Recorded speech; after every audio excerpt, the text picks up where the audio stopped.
नमस्कार, मैं निधि यादव आप सभी का एक बार पुनः हार्दिक स्वागत करती हूँ।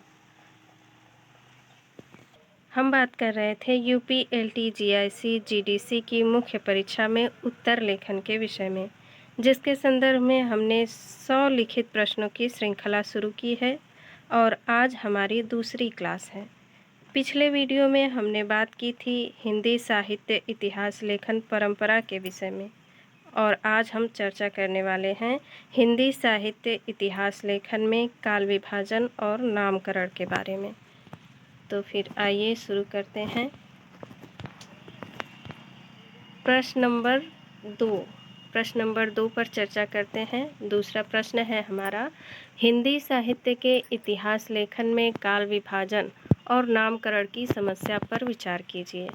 या फिर इसी प्रश्न को आपके सामने ऐसे भी पूछ सकता है कि हिंदी साहित्य के इतिहास का काल विभाजन ऐतिहासिक और राजनीतिक परिस्थितियों पर ही अवलंबित रहा है। इस कथन के पक्ष अथवा विपक्ष में अपना मत दीजिए। तो प्रश्न पूछने वाले पर निर्भर करता है, क्या पूछ सकता है।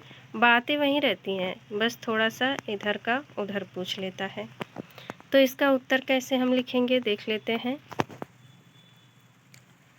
शुरुआत हम करेंगे कि 1000 वर्षों के हिंदी साहित्य के इतिहास लेखन की पहली और सबसे जटिल समस्या काल विभाजन और उसके नामकरण की रही है। आचार्य शुक्ल के अनुसार सारे रचना काल को केवल आदि, मध्य, पूर्व, उत्तर इत्यादि खंडों में आंख मूंद कर बांट देना, यह भी न देखना कि कालखंड के भीतर क्या आता है क्या नहीं, किसी वृत्त संग्रह को इतिहास नहीं बना सकता। आगे हम देखेंगे, हेडिंग है हमारी काल विभाजन के प्रयास। काल विभाजन के कौन कौन से प्रयास किए गए। तो काल विभाजन का सबसे पहला प्रयास जॉर्ज ग्रियर्सन ने किया था। काल विभाजन का सबसे पहला प्रयास जॉर्ज ग्रियर्सन ने किया था। उन्होंने हिंदी साहित्य के इतिहास को 11 कालखंडों में बांटा। इस विभाजन में समस्या यह थी कि इसमें कई कालखंड गैर साहित्यिक आधारों पर किए गए थे। कौन कौन से, तो जैसे कंपनी के शासन में हिंदुस्तान, विक्टोरिया के शासन में हिंदुस्तान, तुलसीदास इत्यादि। जॉर्ज ग्रियर्सन ने आदिकाल को चारण काल कहा, किंतु शेष कालखंडों का निश्चित विभाजन तथा उपयुक्त नामकरण न कर सके। जॉर्ज ग्रियर्सन जो हैं, इन्होंने आदिकाल को चारण काल कहा, जो कि इनकी बहुत बड़ी उपलब्धि थी, लेकिन फिर उसके बाद एकदम जो एक्यूरेट काल विभाजन, सही नामकरण ये नहीं कर सके। और आगे कह रहे हैं कि ग्रियर्सन के बाद काल विभाजन का अगला प्रयास मिश्र बंधुओं ने किया, जो कि इस प्रकार है। ग्रियर्सन के बाद काल विभाजन का अगला प्रयास करने वाले मिश्र बंधु हैं और मिश्र बंधुओं के द्वारा किया गया काल विभाजन देख लेते हैं।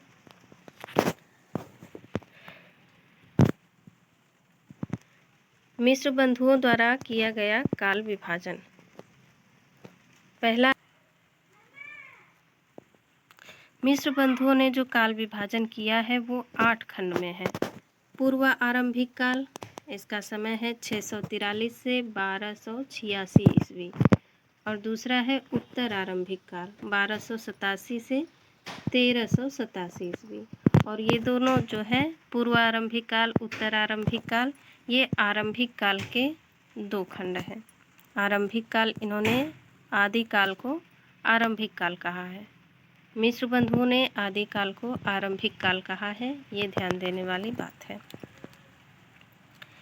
इसके बाद है माध्यमिक काल। माध्यमिक काल को भी इन्होंने 2 खंडों में बांटा है, पूर्व माध्यमिक काल और प्रौढ़ माध्यमिक काल।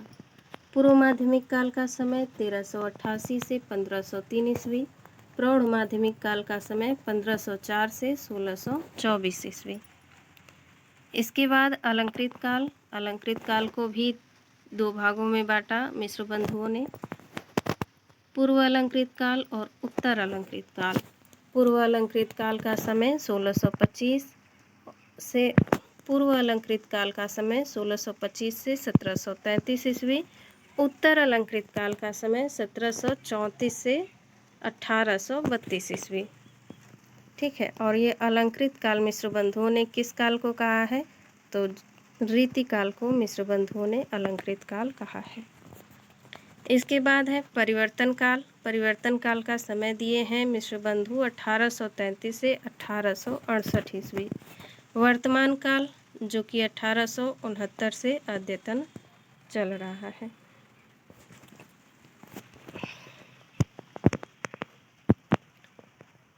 आगे आचार्य रामचंद्र शुक्ल द्वारा किया गया काल विभाजन देखते हैं। काल विभाजन का सबसे तार्किक प्रयास आचार्य रामचंद्र शुक्ल द्वारा किया गया। काल विभाजन का जो सबसे तार्किक और सबसे सटीक प्रयास है वो आचार्य रामचंद्र शुक्ल द्वारा किया गया।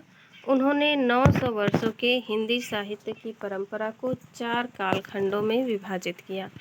शुक्ल जी ने 900 वर्षों के हिंदी साहित्य की परंपरा को 4 कालखंडों में विभाजित किया है। कौन कौन से हैं? तो वीरगाथा काल। वीरगाथा काल का समय दे रहे हैं शुक्ल जी 1050 से 1375 विक्रम संवत। भक्ति काल 1375 से 1700 विक्रम संवत। रीति काल 1700 से 1900 विक्रम संवत। गद्य काल 1900 से 1900 विक्रम संवत से अद्यतन। अब ये तो हो गए शुक्ल जी। अब इसके बाद देखते हैं आचार्य हजारी प्रसाद द्विवेदी। तो आचार्य हजारी प्रसाद द्विवेदी द्वारा किया गया काल विभाजन। आचार्य हजारी प्रसाद द्विवेदी ने सामान्यतः शुक्ल जी के काल विभाजन को स्वीकार किया, लेकिन थोड़ा परिवर्तन करके समय सीमा को सरल बनाया। इनका काल विभाजन इस प्रकार है। आदिकाल। आदिकाल का समय दिया हजारी प्रसाद द्विवेदी ने 1000 से 1400 ईस्वी। शुक्ल जी का जो समय है वो संवत में दिया गया है, और हजारी प्रसाद द्विवेदी ने जो समय निर्धारण किया वो ईस्वी में किया, जो कि थोड़ा आसान पड़ता है याद रखने में। तो आदिकाल का समय 1000 से 1400 ईस्वी आचार्य हजारी प्रसाद द्विवेदी के अनुसार। पूर्व मध्यकाल का समय 1400 से 1700 ईस्वी। उत्तर मध्यकाल। उत्तर मध्यकाल का समय 1700 से 1900 ईस्वी। आधुनिक काल 1900 से अद्यतन। आगे हम लिखेंगे कि बाद के इतिहासकारों ने इन्हीं दोनों आचार्यों के काल विभाजन को थोड़े हेर फेर के साथ स्वीकार कर लिया। ज़्यादा महत्वपूर्ण यही दो लोग हैं, हजारी प्रसाद द्विवेदी और आचार्य रामचंद्र शुक्ल, क्योंकि आचार्य रामचंद्र शुक्ल द्वारा जो काल विभाजन किया गया है उसको आज तक कोई भी गलत सिद्ध नहीं कर पाया है। हजारी प्रसाद द्विवेदी जो हैं इन्होंने शुक्ल जी के द्वारा जो काल विभाजन किया गया था उसमें केवल समय का थोड़ा बहुत हेर फेर कर दिए हैं। अगर क्लास पसंद आए तो लाइक, सब्सक्राइब, शेयर करना ना भूलें। धन्यवाद। ठीक है, आगे देखते हैं। आधुनिक काल का विभाजन करना एक चुनौती रही है। आधुनिक काल का विभाजन करना एक चुनौती रही है। इसका कारण तेजी से बदलने वाली प्रवृत्तियां रही हैं। जहां पहले के कालखंडों की समय सीमा लंबी होती थी, अब वहीं 10-10 वर्षों में निर्धारित होने लगी थी। सहमति के आधार पर आलोचकों ने इसका काल विभाजन इस प्रकार किया है। भारतेंदु युग 1850 से 1900 ईस्वी। द्विवेदी युग 1900 से 1918 ईस्वी। छायावाद 1918 से 1936 ईस्वी। प्रगतिवाद 1936 से 1943 ईस्वी। प्रयोगवाद 1943 से 1951। नई कविता 1951 से 1960 ईस्वी। साठोत्तरी कविता या समकालीन कविता भी इसको कहा जाता है। तो इसका समय 1960 से अद्यतन। अंत में हम निष्कर्ष लिखेंगे कि इतना सब कुछ लिखने का क्या निष्कर्ष निकला है। तो निष्कर्ष में हम लिखेंगे कि कुल मिलाकर कहा जा सकता है कि हिंदी साहित्य इतिहास लेखन में काल विभाजन और नामकरण की समस्या का पर्याप्त समाधान हो चुका है। हिंदी साहित्य के इतिहास का काल विभाजन ऐतिहासिक और राजनीतिक परिस्थितियों पर ही अवलंबित रहा है। सामान्यतः आदिकाल तथा रीतिकाल के नामकरण को लेकर सवाल उठते रहे हैं। भक्तिकाल और आधुनिक काल के नामकरण में आलोचकों में सर्वसम्मति रही है। तो सबसे ज़्यादा जो समस्याएं आई वो आदिकाल और रीतिकाल के नामकरण में समस्याएं ज़्यादा आई। भक्तिकाल और आधुनिक काल के नामकरण में जितने भी आलोचक हैं सब में लगभग सर्वसम्मति रही है, यानी सभी लोग एकमत रहे हैं।